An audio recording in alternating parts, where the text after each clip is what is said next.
Good morning.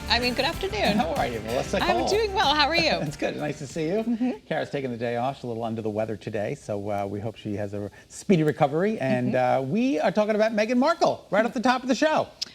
Yeah, some news is coming out that, well, you may remember when she had her big conversation with Oprah that she said that she and Harry actually got married three days prior in a more private ceremony, and that's where it was really official. Right, but the Archbishop of Canterbury, should I speak like him? A little bit. The Archbishop of Canterbury is contradicting a claim made by Meghan Markle. The Duchess of Sussex told, again, as Melissa just said, Oprah Winfrey, that they had gotten married in a private ceremony 3 days earlier. But the Archbishop said he didn't sign anything that day, and that he wouldn't have signed it on the day that they got married if that was if it were false. Right. He only signed it the day of their actual wedding, which was the day that we all saw that you're looking at right here. So he's saying Meghan Markle fibbed a little. He did say that he did meet with them days prior, and there's a little bit of fuzziness as to what actually transpired on their initial meetings. But he did say that he did not sign it until the day of their actual wedding. And it's plural, meetings. Like they met with him like several times. So who knows what happened? I don't know. We're never going to find out, though. But the story just plot keeps thickening. It keeps thickening. It's like a consommé. What is that? It's like something fancy cook-wise. All right, do you like Peeps? I'm not a big, you know what? I'll eat one. I don't even like to eat one. No, I'll eat one, and then I'll be like, oh, God, I remember how disgusting these were. Yeah, and like they're cute to look at, and they make good decorations, but to eat, I'm not a fan. But if you want to see some cool art all about Peeps, then you might need to head to Wisconsin. Yeah, they took in like over 150 art exhibits made from Peeps, and it's called the Racine Art Museum. The exhibit ends April 10th, so if you're looking to do something, you can head to Wisconsin. But 150 pieces of art made out of, yes, you guessed it, Peeps candy. Look at this. Dioramas, sculptures, paintings. Look at how cute! That's a Mona Lisa, a Peep Mona Lisa. A Peep Mona Lisa. I wonder if she's smiling. That's cute. That is cute. I would go to see that if Wisconsin was a little bit closer. And the director says the very first Peep piece is getting a permanent home at the museum, so it will always be there. I guess you can go to the Racine Museum in Wisconsin and see all these Peeps. Again, not a big, huge Peep fan. Yesterday we did a story on Peep lattes from 7-Eleven. Oh, really? Yeah, they're going to be lattes? They're going to be infused with Peep juice. Okay. I guess they're going to like funnel it into the coffee. Okay.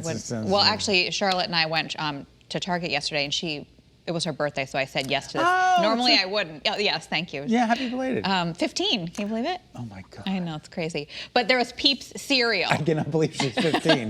Next year she'll be like getting ready to drive, which is crazy.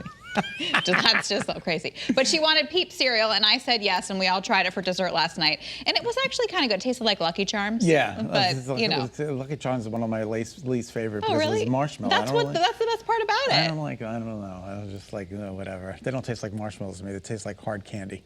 Well, we're talking about Easter baskets without your favorite candy. What would it be without your favorite candy? They did a poll, right, Melissa? And it's saying that Reese's peanut butter eggs are the most popular. And I do think that those are really good. I agree. Also, jelly beans came in a close second, and then Cadbury eggs and chocolate bunnies are third. No, go ahead. I personally think that the Cadbury mini eggs are the best Easter, and we have a lot of consensus in here in the studio. And then we're going to be cooking. We're actually making something with the Cadbury eggs during our recipe of the week, which is just awesome today.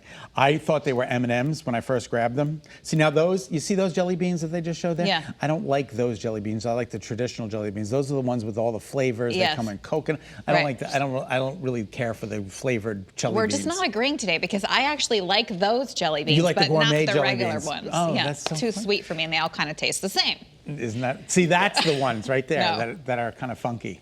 And those are the Peeps. And by the way, Peeps did come in dead last for everyone's least favorite candy. Said, love them or leave them, Peeps. Survey found that 77% of people plan to spend up to $50 on Easter candy this year. That's a pretty good amount of money. Candy's not cheap, and you got a couple of kids to make Easter baskets. You go to Munson's, you got the solid chocolate bunnies. Those can run. That's where me and the Easter bunny that comes to our house like to go. Exactly. Munson's, yeah. Yeah, that's right. Absolutely. All right, chimes. Something's happening. I'm so excited. A creepy goth and horror-themed house in Maryland is now up for sale. There's a coffin in this house. This is not for me. This is in Baltimore, and in his twisted imagination has come to life. The house has black carpeting, black furniture, and like you just said, Scott, there it is, the coffin off in the distance Now, there. I love the fact that the real estate agent encouraged him to remove about 20 life-size figures from the horror movies that he had in the house so that it would show better. Did he do it? He did it. He got rid of the 20 life-size figures from horror movies so that the house would sell better. Oh, look at this. There's actually a real life cemetery in the backyard, I believe. How much would you pay for this house? $225. Well, then you're right on the money because you're moving to Baltimore. That's exactly how much it is, $225,000. What a nice house. I mean, it's a nice neighborhood, right? It's a cute house. I'm sure that the neighborhood would probably like to see, something different go there. A little bit more traditional, a little more cheerful than the house of horrors that's up for sale on your block. All right, I love this next story. Tony the Tiger is, he's got a great new breakfast partner. This is amazing. Shaquille O'Neal. And they're going to be little basketballs in the cereal. Little cinnamon basketballs, and in amongst the Frosted Flakes.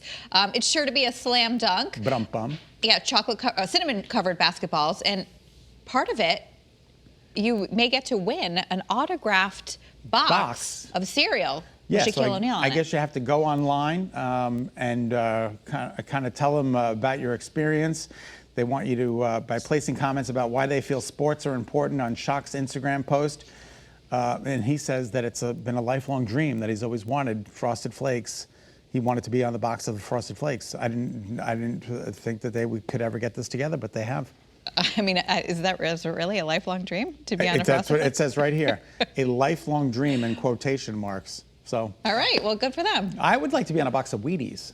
Yeah. For something. Like do an Olympic sport and then be on the box of it. I think that's in the rearview mirror. You never know. You never know, right. And Drew Barrymore, we love her. Love her. She's adorable, and she's, of course, a talk show host, and now she is going to be a cookware designer. She's teamed up with the company Gather, and she's launching some small appliances from cookware and things like that. Yeah, she was on the CBS Morning Show this morning. So, and apparently her talk show's doing pretty well. Yeah, she's so cute. And I love her style too. And you can find a lot of these things actually just on Walmart. So it's going to be not only her brand, but also affordable. So she was was she in E.T.? Yeah, she was. That's, I think, where she got her start. Yeah. I remember her from the movie Firestarter. Remember that? She went around and she was like kind of possessed. And she would start fires, and I was like, wow, this is some kind of crazy movie. I'll have to go back and watch it was really crazy. Well, if you do want these products, they're going to be on sale in Walmart stores on April 19th. I know I'm going to check it out. All right, very good. Hey, Nick Jonas is out at The Voice. They're not giving a reason why. I'm wondering, was there some I think kind he's got just commitments. I think he's just got so much going on. Or do you think that he wasn't doing well for the ratings, so they pushed him out? You never know. He could have been. But you know who's taking his place? Well, I thought it might be Gwen Stefani again, but it's not. But it's not. I didn't know she was off the show. And Adam Levine, he's not on it anymore either, I didn't know he was off the show. So I'm completely out of it. But apparently, Ariana Grande is taking over. The 27-year-old singer announced on Twitter yesterday. She's taking Jonas's place in the 4th judge's seat. So you're going to see Ariana Grande. I think that's a good choice. I think she's fun and cute and young. She's going to be with Kelly Clarkson, John Legend, and Blake Shelton. Season 21, my goodness. That's a long time. I did not know it's been on for that long. Yeah. She said she's very excited, and she said she will be missing Jonas. No hard feelings or anything. And again, no reason was given for his departure. Wasn't the first winner from Connecticut? Javier Colon. Javier Colon. Yeah. Yeah, yes. He was the Voice. Oh, I didn't know he was the first winner. That's I think awesome. he was the first winner of the first show. Yeah. Yep, that's right here in Connecticut. We've got some talent out there. All right, now this is interesting, the Game of Thrones, because I didn't watch it. So I feel like you and I might be the only two people in America that have never seen it. On the earth. My husband watched the whole series. My friends all watched it. Jamie, our producer, she said she didn't watch it either. I've been kind of meaning to go back and binge it. Well, now you can watch it on Broadway. I can't believe people are actually investing money in Broadway, which is a good thing because, as you know, it's been closed for a year. So this is coming to a stage near you. Yep, it's going to be on Broadway. It's going to be in London. It's going to be in Australia. How awesome is this? Yeah, and the HBO, some of the characters from the HBO series will actually be in the play. So it's going to be pretty cool. A lot of producers are already working on it, and it's set to make its debut in 2023. 2023, so that gives them plenty of time to hopefully get out of this and pandemic. things will be back to normal. Things will be hopefully back to normal. And they're also working on a Game of Thrones prequel, which I'm sure will be huge. Yeah, they signed up. They signed a 5-year deal with the writer, and he's going to provide content for HBO over the course of the next 5 years. That's cool. That's really cool. He's very talented. All right, so if you want to stay out of jail, don't go on The Real Housewives. That's what it's just another crazy story. And I don't understand how people think they can get away with this kind of stuff. How they get away with it, and with the cameras following them the whole time. I don't understand it. So this happened in Salt Lake City. Jennifer Shaw and her assistant Stuart Smith are facing a range of conspiracy charges, including wire fraud and money laundering. This is just incredible. Wasn't Teresa Giudice up for kind of like the same thing? Wasn't it like, I don't know what They did some stuff too. They both spent jail time, her and her husband. Yeah, so this is her, and she's now facing some jail time, and we're going to have to wait and see what happens. They had like a telemarketing scheme. They schemed people out of all kinds of money, and it started in 2012. So it's been going on since then. And continued through this year. That's a long time. That's almost 10 years. Yeah, I don't know how you think that you can get away with that, especially with cameras around you all the time. But the only time I've ever laundered money is when I put $1 in my pocket and I forgot it was there, and I put it in the washing machine. That's happened to me. Do you know, I didn't even know what money laundering was until I watched Ozarks. Oh, have you seen that show? No, I've heard a lot about it. Is it John? No, Jason Bateman. Jason Bateman. Which I love him. And Laura Linney? Yeah. Okay. And you learn all about what it really is. And I was like, wow, people actually have done this? It's crazy. Well, you take the money and you put it through somewhere else. Through other businesses. And then, I don't understand.